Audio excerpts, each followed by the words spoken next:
Hi, I'm Chris Schleter, Master Gardener, food blogger, and writer. Gardening, cooking, healthy and tasty food is my passion. Welcome to my country kitchen, where we'll cook fast, fresh, with the best ingredients you can find. Come join me now.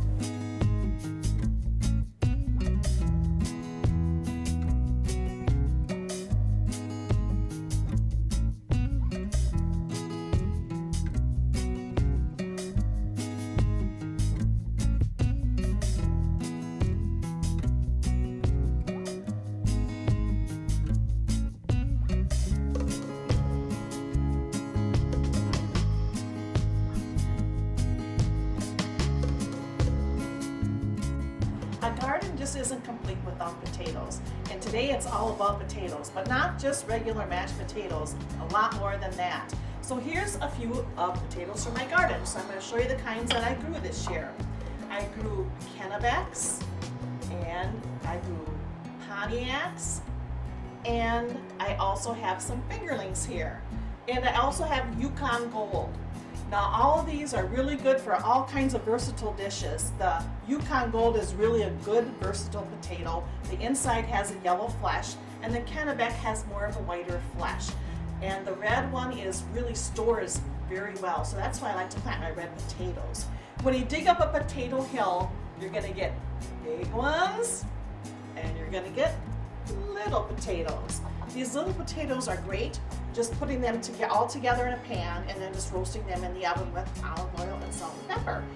And now I'm going to show you some other really great ways to use up potatoes. The first dish is going to be kind of an appetizer, I would say, and I call it small potato bites, but it's really potato croquette. And you start with some mashed potatoes. You can use leftover mashed potatoes. It's a wonderful use for leftover mashed potatoes. And what I do is I warm these up a little bit so they're not so cold from the refrigerator. And then you just mix them into a bowl. And I kind of spread them around so they kind of get the warmth distributed throughout. And we're going to make this a loaded potato bite. And I'll show you what else we need on here. What we need to do is to add a little bit of flour to this potato mixture because you don't want it to be really sticky. If you have potatoes that are really fluffy, nice fluffy mashed potatoes, you'll need to make sure you add at least 2 tablespoons of flour to this mixture because you want it to be kind of sticky. And you can kind of tell when we roll a ball how sticky they really are. And then you can also add some more flour if needed. So here's the flour mixed in. And to this, I'm going to add some crisp bacon that's pre-baked. This bacon is turkey bacon today, so I'm going to add that into here. And then I'm going to add some scallions. Those are fresh from the garden too. And then I'm going to add a combination of mozzarella cheese and cheddar cheese. You could use almost any cheese you want. Just a nice melting cheese is the best kind of cheese to use. So I'm going to put some of this in here. And then I'm going to mix this up. And I can tell by mixing this up that it's getting to be pretty nice and stiff. So then I'm going to add a little sprinkle of some salt, just a little sprinkle, and some fresh ground pepper. Now the next step is going to be getting some oil ready for frying. So you can use like corn oil, peanut oil, something that can tolerate a high heat oil. And I have a little thermometer here. And what I want to do is to get this around 350 to 375. Okay, so we want to make sure it gets down. And if it's too high, you just have to take it off the burner for a little while and then set it to the side. And mine is, right now it's registering about 400, so I need to get that down a little bit lower. So I'm going to let that cool down a little bit while I get the potatoes ready to fry. And what you need to fry is kind of like making, I guess it would be like a mozzarella sticks or something. You need a batter, and the batter consists of just 1 egg, and then you just mix that up. Now we're going to mix into another container our breading. And the breading is a mixture of some Italian breadcrumbs, which you can buy in a store, or you can make your own out of dried bread, and season it with Italian seasoning. And then we also need some panko crumbs. And panko crumbs are really, it's a real light breading, but it's really crispy, and that's why I like to use them, because that's where the crispiness comes from the outside of the ball. Then you mix those together. And to this, I don't add any salt, but I add just a touch of pepper. Now you could also add some cayenne pepper here if you wanted to. Now we are ready to do an assembly line. So you need to start first by making your balls of the mashed potato mixture. And how you do that is either by a spoon, a nice tablespoon. You just kind of pat it into there, take it out, and then roll it. And this is where you can tell if your balls are not enough flour in there, because they should hold together pretty well. If they seem really soft in your hand, then you know you need to add a bit more flour. So I'll make some balls like that. And this is with just a nice tablespoon measuring. You don't want to get them too big, but about this size is right. Another really good tool that I like to use is my cookie scoop, and that's about a good tablespoon size. And that makes them really nice too. And you want to try to keep these about the same size for each one. You don't want some big and some small, because I'm using a small pan today with oil, but if you have a large amount you want to make, you should use a Dutch oven and a larger amount of oil. And then when you fry them, if you have them all the same size, they'll get done pretty much about the same time. So I have a little bit of a start here of what we need to do with the potato rounds. I'll call them little balls. So the step that comes next is you have to dip the potatoes in these two containers. So what I'm going to do is I'm going to use one hand for my egg and one hand for my breadcrumbs, and hopefully I don't get that mixed up. So I just kind of roll them into the egg mixture, put them into the dried breadcrumb mixture, get them nice and coated, and set them on a towel. And I'll just continue doing this until I get my potato balls all covered with the breadcrumb mixture. And you don't have to worry about getting them totally covered, but when you're done with that and you see that there's a spot missing, you can always re-dip them into your breadcrumbs if you want to, because you really want those breadcrumbs well distributed so that you get a nice crispy crusty edge on there. And you can make all kinds of dipping sauces to dip these with. I'm going to show you one today, but there's lots of dipping sauces that you could use for this too. And I always keep a little bowl of water handy, so while I'm working on it, I don't have to run to the sink all the time. And now we're going to check our temperature. And a little tip is if it's too hot, it'll burn, it'll start going really fast. It'll make it real dark real fast, and you don't want that. So if it's too warm, you have to get the temperature back down. And my temperature is a little high here, so I'm going to let this cool off just for a little bit. Okay, our oil is ready, and I'm just starting to fry the potato bites. You can put a couple in at a time, and I find the best way is just to throw them in there and just kind of let them fry a little bit, and I kind of swirl them around with a fork. And you don't want them to be in there too long, maybe at the most a minute. And then I use my little spider when they're golden and crispy, that's when I pull them out. And you can see they're really frying up really good here right now. So I have to put a couple in at a time. Stir it around. If your oil is really hot and your little ball turns dark brown, then just take the oil off and let it come down to a better temperature. You really want it to be kind of golden brown like that. And the paper towel will help drain that excess oil. And you can just make a small batch in a little pan like this, and it doesn't take very long at all. But they really are a great way to use up those extra mashed potatoes. If you fry these and you see that they're cold in the middle, it means that your temperature is too high, because you really want that heat to go inside of the mashed potato mixture there involved. So 350 to 375 is the ideal frying temperature, just like French fries. Okay, I'm going to finish frying this one up, and then we'll be ready to plate this. Okay, now I'm going to make a quick dipping sauce for my potato bites here, my loaded potato bites. I'm just adding about a teaspoon of sriracha sauce to some mayo, and I use real mayonnaise. You can also make your own homemade mayonnaise, and that's really tasty with this too. Another topping that you could use would be like a ranch dressing or a honey mustard dressing. All of those are good. But I like to have something that's got a little bit of a bite to the, the mashed potatoes, which are kind of a, not really a dull flavor, but they don't have a whole lot of hotness to them, so I like to add something to that. You could also use some fresh chopped jalapenos in this as well.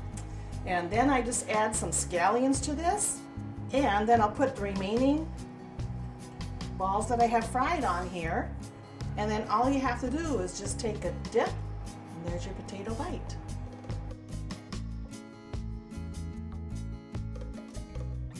Next up, we're going to do volcano potatoes, and this is really a take on a baked potato that you really are going to enjoy.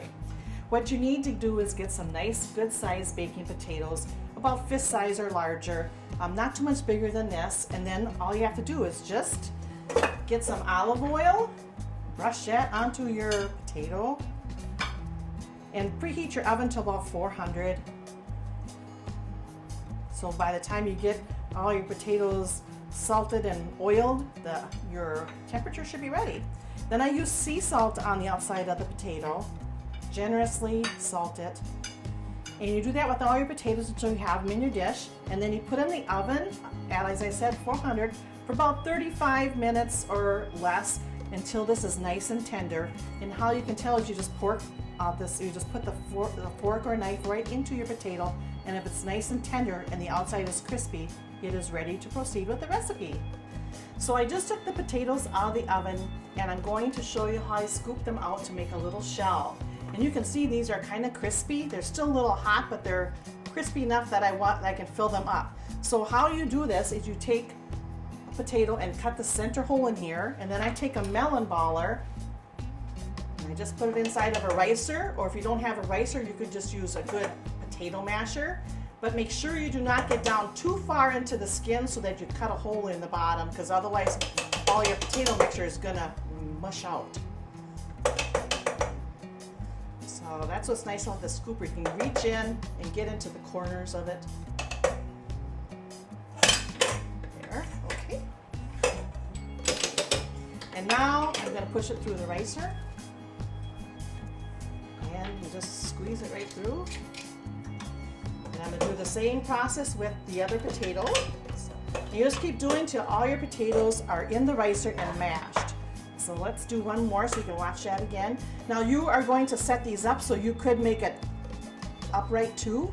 If you want them to stand up, you just cut off a little bit of the bottom of the potato, and then you make sure it is flat.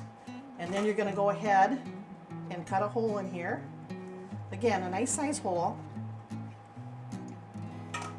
Then you're going to take the scooper and make sure you do not get way to the bottom of that potato, or you're going to have the mashed potato mixtures going to be all over. And that looks like that's pretty good. So right now I've got these potatoes all ready to be stuffed. And now you can see how I riced it, and now I will show you how you can just use a fork and just mash them up. So another way you can do it is just mash them up like this. But you can see if you use riced, they are a little bit fluffier. So I'm going to add this to some I have already started here. So I've mashed up these potatoes really good, and you can see I've added some chives into here. A good amount of chives. And you want this to be kind of more of a runnier mixture, because we want to fill it so that it's going to be nice and smooth when it comes out. So I'm going to add some heavy whipping cream. You could also add half and half if you wanted to too. So either or. And you can kind of see that's stickier. We want it to be a little bit more runnier. This one is fine to have a runnier because it's going to be baking in the oven for about 20 to 30 minutes. So it will thicken up, but we want it to be really kind of runnier because we want it so it's soft so that the potato will be able to ooze out a little bit better. Okay, now I'm going to add some salt and pepper to this. And a little bit of salt to that. And now I'm going to add some cheeses. I'm adding some pepper jack, some mozzarella, and also a cheddar cheese to this. You can use any combination of cheeses that you want. Anywhere from a cup to cup and a half, whatever you like. Add enough cheese and make sure you save some back for your topping. So here we are mixing this up into the potatoes. And once you add the cheese, it's gonna thicken up a little bit, so go ahead and add some more cream. I would say anywhere from a third of a cup to half, maybe even 3/4, because some potatoes are a little bit more starchier than others, so you'll need to add it accordingly. So now these are ready to be stuffed. So I'm gonna get my toothpicks ready, and I'm also gonna get some bacon that is not cooked. And I did pre-bake some bacon ahead, because I'm going to use that for a topping when they come out. So I want to make sure I have that ready as well. So all you have to do is just take your melon baller, and I think this works the best, and stuff your potato. And you kind of want to pack it in there. So when you get to the corners, go to the edge and stick it in there, because you want this potato to be fully stuffed. So when you break into this, you have a whole bunch of mashed potatoes goodness inside of there. So just push it in. You can even use your fingers if you want to. See, this is about right. Nice, and when you can't push anymore, you know that it's really stuffed really good. So then you have to take a piece of your bacon. Use any kind of bacon you want. If you like turkey bacon, that works great too. It just doesn't have as much fat in it. And then I wrap this around the potato, and you secure it with a toothpick, like so. So it kind of goes in and out. And if you find the other end, it looks like it's about here. I kind of do it on both ends of where it start and finish it. So this is ready to be baked after I top with some cheese. Now here's an upright one so you can see what the difference is. That's got more of an upright potato. You gotta stuff it down inside. The big thing is just make sure that you don't use too large of a potato, because if you do, it's gonna take a lot longer to bake, which you could very well do. But then if you do it like this, it's only going to take about 30 to 40 minutes to do. So here's another bacon wrap. And if you really like bacon, go ahead and add 2 pieces of bacon on. That's really good too. And we'll wrap it the other side like so. And it's just nice and soft that you can do this too. So you can see that's what I need to do to each of these potatoes. And then you top them off with a bunch of cheese like so. And then we're going to bake these for about 30 to 35 minutes, and I'm going to bring these back out, and we're going to add just a little bit more cheese here on the end. So I'm going to stick these in the oven, and when I come back, you'll see what they look like when they're done. Okay, I just took the potatoes out of the oven and let them sit for a little bit to cool off just a little bit. And now I'm just going to garnish these off with some fresh bacon that I had fried up. Just a few little strips. And I'm going to leave the toothpicks in there. They can take that off as they serve themselves. That will be just fine. And I'm going to try the turkey bacon on the other one.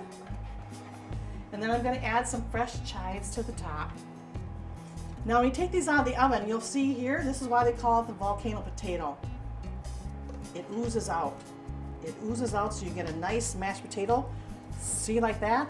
That's how you do it. And then it just comes right out and it just explodes from the top. So that's what's fun about these. You have the inside mashed potato mixture that we whipped up in there. It kind of explodes in the outside and makes it a really fun thing to serve on the table. Volcano potato is something you definitely want to try.